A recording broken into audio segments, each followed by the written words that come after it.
Recent events have shown that it is not possible for the three regions of Nigeria to work together effectively in a federation so closely knit as that provided by the present constitution.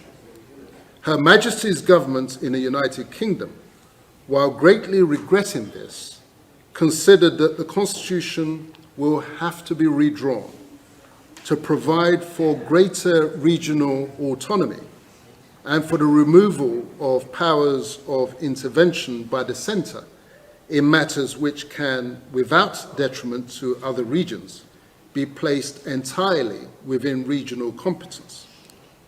It is, at the same time, necessary to ensure that the common economic and defence requirements of all regions are secured.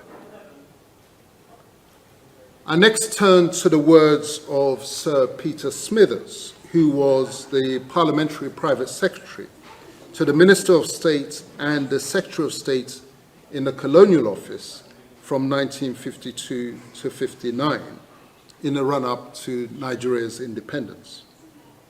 He was also the Secretary General to the Council of Europe from 1964 to 1969. Writing in the Times on July the 15th, 1998, he said this: "Sir, during the negotiations for the independence of Nigeria, the view of the Secretary of State at that time, with which I agreed, was that in Nigeria we should attempt to put together a large and powerful state with ample material resources which will play a leading part in the affairs of the continent and the world.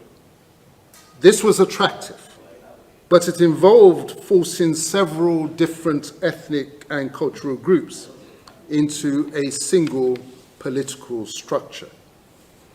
The negotiations were complex and very difficult.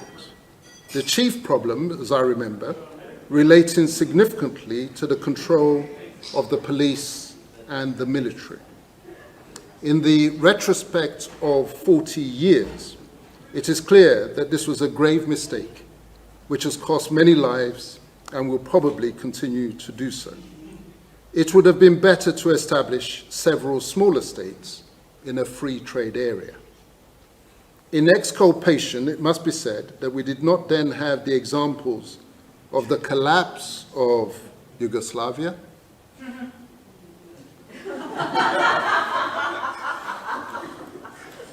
I knew Princess Katerina will respond to that.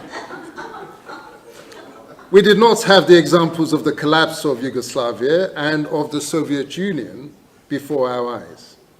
It should now be clear for all but the willfully blind to see that it is extremely dangerous to force diverse racial and social entities into a single rigid structure, such as that which is being built upon the foundation of the Maastricht Treaty.